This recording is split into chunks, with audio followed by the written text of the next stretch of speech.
নমস্কার, আমি মৃন্ময়ী। স্বাগত জানাই আপনাদের আমাদের চ্যানেল বই পড়বো বলে। আমি কদিন আগে কমিউনিটিতে একটা পোল দিই যে আপনারা পরবর্তী ভিডিও কি বিষয়ের উপর দেখতে চাইবেন। তাতে গোয়েন্দা ছিল, সামাজিক ছিল, গল্প সাজেশন ছিল, রোমান্টিক ছিল আর থ্রিল ছিল। আপনারা থ্রিলটাকেই বেছে নিয়েছেন, তো সেই জন্য আমি পড়তে শুরু করি থ্রিল উপন্যাস। এবং আমি পড়ি হুমায়ুন আহমেদের মিশির আলী সমগ্র বা সিরিজের যদি বলি, সেখান থেকে কুফি, কারণ এটার নাম আমি অনেক বেশি শুনেছিলাম। তো আজকে আমি সেই বইটারই রিভিউ নিয়ে এসেছি, হুমায়ুন আহমেদের লেখা কুফি।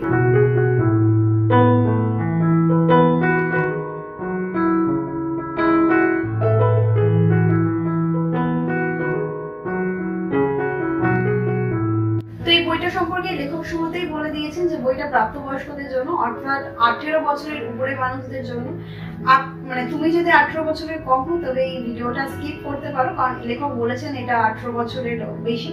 তবে আমি যদি বলি, এবার বাংলায় অনেক বইয়ের সামনে এরকম কোনো সতর্কবার্তা থাকে না, কিন্তু বইগুলো যথেষ্ট পরিমাণে আমার মনে হয় বড়দের বা প্রাপ্তবয়স্কদের জন্য।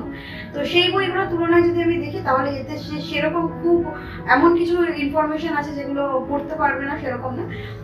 16 বছরের উপরে আমার মনে হয় যে পড়া যেতে পারে, তবে লেখকের সতর্কবার্তা আমি জানিয়ে দিলাম, বাকিটা তোমার উপর ডিপেন্ড করছে। যদি তুমি চাও তাহলে এটা স্কিপ করতে পারো। কুফি এটা যদি আপনারা উপন্যাসটা দেখেন, তাহলে কুফি হচ্ছে একজন বিড়ালের নাম। জোয়ারদার বলে একজন রয়েছেন, তার মেয়ে অনিকা একটা মামা বাড়ির থেকে বিড়াল নিয়ে আসে এবং সেই বিড়ালটার নামই হচ্ছে কুফি। তো এখানে দেখানো জোয়ারদার উনি একদম বিড়াল পছন্দ করেন না, কোনো পশু পাখি উনি পছন্দ করেন না। কারণ উনি যখন ছোট ছিলেন তখন ওনাকে একবার কুকুরে কামড়ায়, এবং তাকে যখন কুকুরে কামড়ানোর পর কেউ বাঁচাতে আসে না, তখন জামাল বলে একটা ছেলে বাঁচাতে আসে। পরবর্তীকালে তার বাবা তাকে ইনজেকশন দেয় যে জোয়ারদার রয়েছে, কিন্তু জামালের বাবা কৃষক তাকে দিতে পারেননি এবং জামাল মারা যায় কুকুরের কামড়ে। তো তারপর থেকে উনি প্রায় ওনার ঘরে দেখেন জামাল বসে আছে, জামাল খাটের উপর বসে থাকে, জামাল টিভি দেখে, কোনো কথা বলে না। তার বয়স বেড়েছে, বিয়ে হয়েছে, কিন্তু জামালের বিয়েটা মানে জামালের এখনো বয়স বাড়েনি। তো জামালকে তিনি প্রায় দেখতে পান, এবং পশু পাখির উপর তার খুব ব্রিটিশ না, সে একদম পছন্দ করে না। তো তার মেয়ে যখন অনিকা এই বিড়ালটাকে আনে, তখন সে একদম পছন্দ করে না। তারপরে তারা যায় মামার বাড়ি, অনিকার মামার বাড়ি, অর্থাৎ ওনার যে ওয়াইফ হয়েছে সুলতানা, তার বাপের বাড়ি, ভাইয়ের কাছে। এবার তখন উনি বলেন যে বিড়ালটাকেও যেন সাথে ওনাকে যেতে বলে, উনি যায় না। হঠাৎ করে উনি দেখেন ওনাকে সাহায্য করার জন্য মানে ওরা বিড়ালটাকে রেখে গেছে। এবার বিড়ালটা কি করে, উনি খাবার দেওয়া থাকে, ঢাকা দেওয়া থাকে, সেই খাবার উল্টে দেয়। ঘরে যত বালিশ থাকে সেই বালিশে আছড়ে আছড়ে তুলো বের করে দিয়েছে, মানে বিভিন্ন কাণ্ড কারখানা করে বিড়ালটা যখন বাড়িতে কেউ থাকে না। এই ঘরের অবস্থা দেখে বা যে বিছনার পত্র বা যে বালিশ টালিশ দেখে তার বউয়ের সন্দেহ, সে বাইরে থেকে মেয়ে নিয়ে আসে এবং মেয়ের সঙ্গে স্বভাবতই কিছু অনৈতিক কাজকর্ম করে কোনো মেয়ের সাথে। তো সে যায় যারা দারোয়ানের কাছে গিয়ে জিজ্ঞাসা করে। দারোয়ান বলে, না স্যার, তো কোনো মেয়ে আনেনি। তখন সে বলে যে না, কোনো কি মেয়ে এনেছিল, তুমি এটা বলো, তোমাকে আমি টাকা দেবো। এবার টাকার লোভে দারোয়ান বলে দেয় যে হ্যাঁ, মেয়ে এনেছিল। কিন্তু আদতেও তার হাজবেন্ড কোনোই মেয়ে আনেনি। যখন সে একা থাকে, জামাল আসে, জামালের সঙ্গে সে বিড়ালটা আসে, এবং সে সেই বিড়ালটার নাম দিয়েছে কুফি। এবং সে একদিন যে শায়লা বলে একজন সাইকিয়াট্রিস্টের কাছে, সেই সাইকিয়াট্রিস্ট এমন একজন যার সঙ্গেই এনার এককালে বিয়ে হওয়ার কথা ছিল, কিন্তু বিয়েটা হয় না, কারণ এনার মামা ওই শায়লার নামে বিভিন্ন কথা বলে। তো বিয়েটা ভেঙে যায় এবং সে শায়লার কাছে যায়, এবং শায়লা যখন তার কথা শোনে তাকে বলে, তাহলে সে বুঝতে পারে যে ইনি নিজের কল্পনা থেকে এসব দেখছেন। তখন বলে যে ঠিক আছে, ফটো নিয়ে আসবেন। এবার তখন কি হয়, ওনার এছাড়া ওনার অফিসে যে থাকে, যিনি ডিজিএ পদে প্রমোটেড হয়েছে, উনি অডিট অফিসে থাকে। তো সেই প্রমোশনের খবর শুনে, জোয়ারদার প্রমোশন হয়েছে শুনে, তার অফিসে যে ঊর্ধ্বতন কর্মী থাকে, যে অনেকদিন ধরে চেষ্টা করছিল প্রমোশনটা পাওয়ার, তার হার্ট অ্যাটাক হয় এবং সে মারা যায়। জোয়ারদার বাবু উনি বাড়িতে এবার কি করে, তাকেও দেখতে থাকে। এবার তখন শায়লা বলে সবাই ছবি আনতে, এবং অদ্ভুত ভাবে দেখা যায় সেই ছবিগুলোও তুলেছে। ভূত হলে কি করে তার ছবি এই যে ক্যামেরায় এলো। এই সমস্যার সমাধান করার জন্য শায়লা যায় মিশির আলী বলে একজনের কাছে, যিনি সাইকোলজির হচ্ছে একজন প্রফেসর থাকে।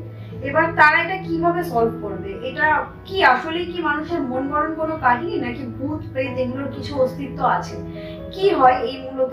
এবার উপন্যাসটা খুব এইভাবে চলবে, এবং শেষটা যদি আমি বলে দিই তাহলে আপনার পড়ার কোনো মানে রাখবে না। সেই জন্য আমি উপন্যাসটা বলবো না, শেষ অব্দি আপনাকে মানে আপনি জানার জন্য আপনাকে পড়তে হবে উপন্যাসটা। তো এইটা হচ্ছে আমি শর্টে বললাম, যদিও এমনিতেই 102 পাতার মতো উপন্যাস, খুব ছোট উপন্যাস। এরপর যদি আমি বলি যে আমার কেমন লাগলো ব্যক্তিগতভাবে, তাহলে আমি যদি বলি গল্প বলার ধরন দেখে, গল্প বলার ধরন খুব কম্প্যাক্ট ওয়েতে বলা, আপনাকে একদম বইটা টেনে রাখবে, আপনাকে এই এদিক ওদিক মন দেওয়ার বা একটুখানি বোর্ডের ব্যাপার আসবে না, একঘেয়েমি আসবে না। আপনি এক টানে বইটাকে পড়ে যেতে পারবেন। খুব সুন্দরভাবে কি হবে একটা ব্যাপার চলতে থাকে, যে কি হচ্ছে এরকম ভাবে এগোতে থাকে। কিন্তু শেষ বইটা যদি আমি বলি শেষটা গিয়ে আমি আশাহত হয়েছি। হ্যাঁ, অনেকের পুঁথি এমন একটা উপন্যাস যার প্রচুর গুণমুগ্ধ ভক্ত আছে, এবার সেখানে আমার এই কথায় আপনারা আহত হতে পারেন, কিন্তু প্রত্যেকটা পাঠকের পড়ার পরে উপলব্ধিটা আলাদা হয়। আমি আমার উপলব্ধি এখানে বলছি। তো আমার এখানে এই কারণেই মনে হয়েছে যে শেষে গিয়ে আরেকটু বিস্তারিত ভাবে বলা যেতে পারতো, বা এটা কোথাও একটা লেখক এমন ভাবে শেষ করেছেন যেটা কিছুটা ধোঁয়াশা থেকে যায়, কিছুটা পরিষ্কার হওয়া যায়। হ্যাঁ, ধোঁয়াশা কাটানোর উপায় উনি দিয়েছেন। এই ঘটনাকে ব্যাখ্যা করার জন্য উনি একটা বইয়ের রেফারেন্স দিয়েছেন। সেই বইটা পড়লে অবশ্যই হতে পারে যে যার যার মনে সন্দেহ আছে সেটা দূর হবে, কিন্তু প্রত্যেকটা সময় তো সম্ভব না। আমি একটা বই পড়ার সময় যেখানে যে বই আছে সেগুলো ক্রস এক্সামিন করবো, বা আমি এরকম করিও না। তো আমার পক্ষে এটা সম্ভব না ওই বইটা পড়া, ওই বইটা বা সেই বইটা পড়তে গিয়ে আরো দুটো বইয়ের নাম পেলে সেই দুটো পড়া, এভাবে যেহেতু পড়ি না। আর যে পাঠকরা এভাবে পড়ে না তাদের কাছে লাস্টের দিকে কিছুটা ধোঁয়াশা থেকে যাবে। আর যেভাবে কনক্লুড করা হয়েছে, এখানে অনেকেই যারা ভূতে বিশ্বাস করেন আপনারা, বা অতি প্রাকৃতিক অতিলৌকিক ঘটনায় বিশ্বাস করেন, বড়দার ভাষায় বলতে গেলে তাহলে প্রত্যেকটা ভৌতিক কাহিনী একটা এই যান্ত্রিক ফেনোমিনান হয়ে যাবে, যেটাকে অনেকেই হয়তো মন থেকে মানতে পারবেন না। তো সেই ব্যাপারটা আপনি নিজের মতো বেছে নেবেন। এটা আমি এই তর্কে যাচ্ছি না যে বিজ্ঞান ঠিক না ভূত ঠিক, কারণ আমার মনে হয় there are more things in heaven and earth than are dreamt of in our philosophy। তো সেই কথা থেকে আমি বলবো যে শেষটা আমার মনে হয়েছে যে যুক্তি লেখক দিন সেটা সপেক্ষে আরো একটু বেশি যদি উনি এই উপন্যাসে আর 10টা পাতা খরচ করতেন, তাহলে আমার কাছে বিষয়টা অনেকটা ক্লিয়ার হতো। শুধু আমার কাছে না, এরকম বহু পাঠক আছে যাদের কাছে ক্লিয়ার হতো। তো বইটা আমি শুরুর দিক থেকে খুব ভালো লাগলো, শেষে এসে আমি কিছুটা আশাহত হয়েছি পড়তে। এবং অবশ্যই আমি এছাড়াও মিশনারি সম্পর্কে আরো একটু পড়ে দেখতে চাইবো একটা দুটো উপন্যাস, কারণ একটা উপন্যাস পড়েই ওই সিরিজ পড়বো না বা অমুক টাইপের লেখা ভালো না এইরকম গোড়ামি আমার মধ্যে নেই। আমি পরবর্তীকালে আবার পড়বো।